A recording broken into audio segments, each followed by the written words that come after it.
Welcome, traveler, to my realm of nightmares. Allow me to be your personal assistant into my realm. Come in, take a seat, get comfortable, for when you step into my realm, there's no stepping out.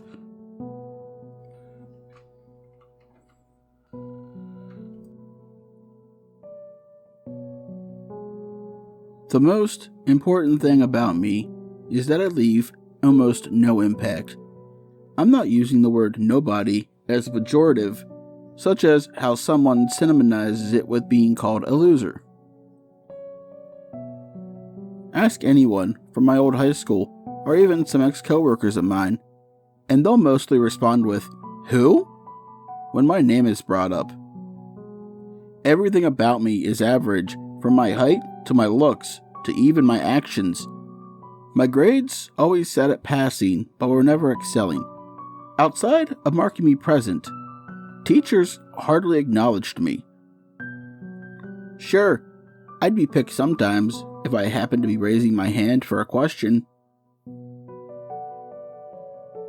However, I'd never be called on. For the first 17 years of my life, I viewed my unnoticeability as a curse. I tried all I could think of to get noticed, asking people if they wanted to hang out, starting a club, and even running for class president. None of that worked. Now, I don't want to give the wrong impression. This didn't depress me so much as frustrate me. I wondered why, no matter what I attempted, I could not get noticed. Then it happened during my last year of high school. I should mention, at this point, that there were two students who were the antithesis of me. Their names were Jacob and Kevin, and I happened to share classes with them. It wasn't a secret that they weren't very fond of each other. As a matter of fact, they had a grudge going back since middle school, at least from what I heard. For what reason? I don't know. What I did is that when it came to getting the upper hand over each other, they'd try anything, from rumors to even vandalism. Most often than not, fights would break out between the two. Despite all this, they remained popular among their peers. As it turned out, though, their rivalry would cost them greatly. What does this have to do with me? Well, I was an overseer of sorts to the cost that they paid. It was one I thought I would be part of. Now, they happened to live relatively close to me. As a matter of fact, they were within walking distance of me. I happened to have a part-time job and would walk home when my shifts were over. Usually, this would be at night, and I could cut through the woods in order to get home faster. One night, I was on my way home when I overheard two familiar voices. Jacob and Kevin were also in the woods that night. Naturally, I was curious as to why these supposed rivals were alone together. I didn't want them to see me, so I made sure to stay far away. "I can't believe I actually let you talk me into coming out here," Jacob said. "I don't like this any more than you do, but can you think of any other way of settling things?" "No." "How do you know this is going to work, though?" "Because of this." Kevin held up a medallion. Although it was hard to tell only having moon and starlight for visibility, it seemed to be made of gold. Both of them were also carrying their backpacks. "What is this supposed to do?" Jacob asked, turning it over while inspecting it. "It's for the game," Kevin replied. "Game?" "Yep. Did you bring it?" Both unslung their backpacks. From his, Jacob pulled out his trophy he had won on the basketball team. Kevin pulled out his football trophy. They were the main things they used as taunting points. "Now, place it on the ground across from mine," Kevin instructed, placing his trophy down. Jacob did as he's told. Then Kevin, using a stick, began drawing something in the dirt. What the hell are you drawing? This won't take long. When it starts, none of us can leave. When what starts? You'll see in just a moment. Having finished drawing, Kevin then places his medallion between the trophies and begun chanting something. Jacob observed this with some amusement. I guess he figured that if whatever Kevin was doing didn't work, he could at least enjoy making a fool of himself. I didn't share this sentiment. Instead, I got a bad feeling. I wanted to tell Jacob to stop, but by then, it was too late. I knew this when the temperature changed. Hey, why did it get so cold all of a sudden? That was a severe understatement. Only moments ago, the weather had been warm. Now it was chilling. That means it's working, Kevin explained. Now, like I said, you can't leave, or else we'll both be in danger. What? You never mentioned that. Jacob grabbed Kevin by the shirt. The latter seemed afraid. Not of him, however, something was coming towards them. Do not speak to them unless they speak to you. Before Jacob could ask for clarification, someone came out of the woods.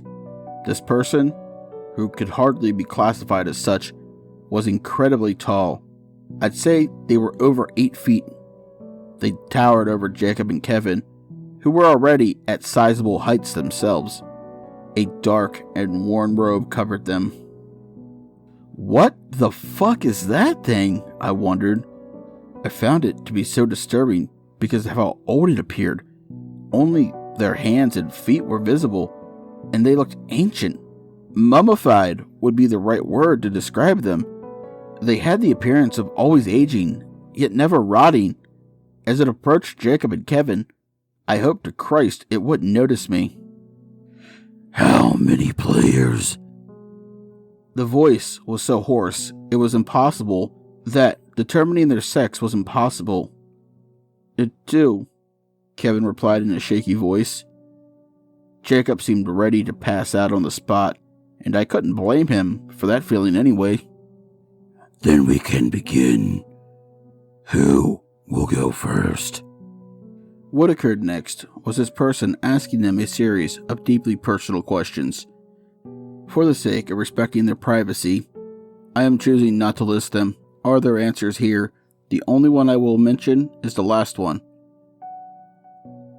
So far, you two seem to be of equal value, given the guidelines you have set for yourselves. However, you two have made a grave error. What? Kevin asked in a panicked voice. No, we did everything right. Then, answer this. How many players are there? 2. I detect no deception in your answer. Unfortunately, though, it is incorrect. At that, my heart dropped. There are 3. They said, holding up 3 bony fingers. Kevin's eyes grew wide. What does that mean? Jacob asked. That can't be, Kevin said, ignoring his question. We're the only ones here. At that point, I considered running. However, since I was technically a player, that meant the rules of the game would apply to me. No, they said to him.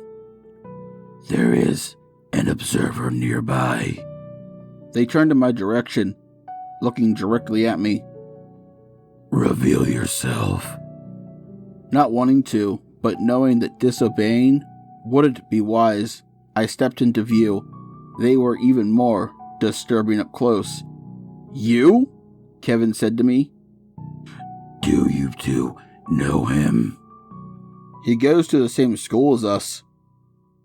Were you listening the whole time? They asked me. I was curious, I replied in a shaky voice. No, I shouldn't have. I'm sorry. This is a problem. Although unintentional, one of the rules of the game has been broken. Kevin and Jacob glared at me. But fear not, I can be lenient. How well do you know him? We share some classes with him. Then, what I ask you next will determine if you two or he will leave these woods alive. Is that understood? We just nodded.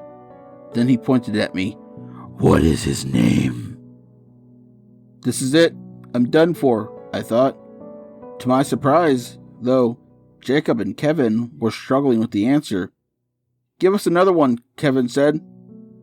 You said you knew him. Therefore, this question should be easy for you. We never said we knew him that well. Then, you should have specified that. Now answer. You have 10 seconds left. They each blurted out a name. Are either of them correct? I shook my head. They tried running, but found they were unable to. Why can't I move? Jacob asked, trying desperately to move.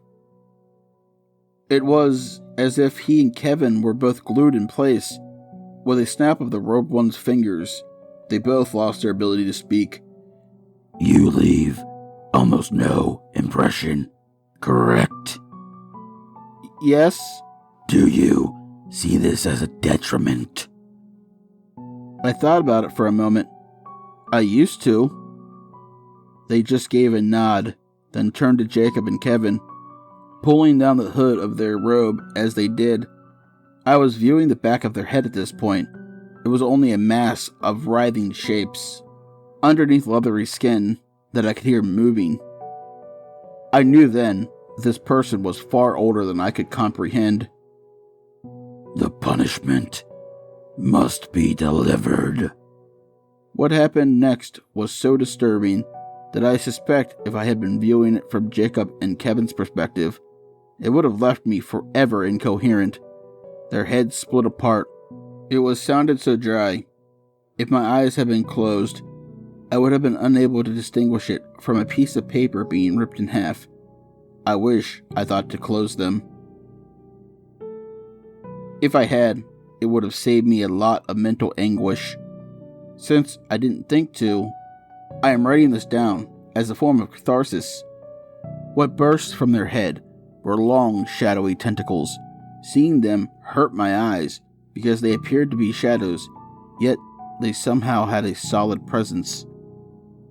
They stretched towards my former classmates, enveloping them along with their backpacks and trophies. If they could have screamed, I think everyone in our neighborhoods who were outside at the time would have been able to hear them. They were pulled into the taller person's head by these tentacles. What are you? They didn't answer at first. When they did, the reply disturbed me almost as much as what I'd just seen. I can't remember. They'd walked deeper into the woods, vanishing from my sight. When they were gone, I leaned against a tree, breathing heavily. As I was catching my breath, I caught the glint of something. Kevin's medallion had been left behind. Search parties tried finding him and Jacob for months. I felt bad that their efforts would be in vain, and that I was partially responsible for their fates. I took the medallion home with me. I found that there was one carving on each side of it. One contained the face of the presumably tall man. The other had an eye carved onto it. Seeing this made me relieved. I never saw their true face. I still have the medallion. Sometimes I stare at it to reflect on the night and what saved my life. I don't see it as a curse anymore. In fact, I'm glad to have it.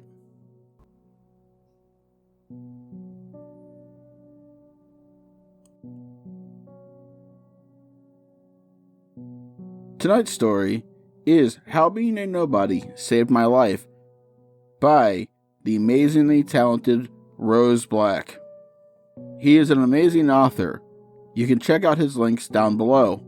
Also, Don't forget to like, comment, share, subscribe, and ring that bell for all future content.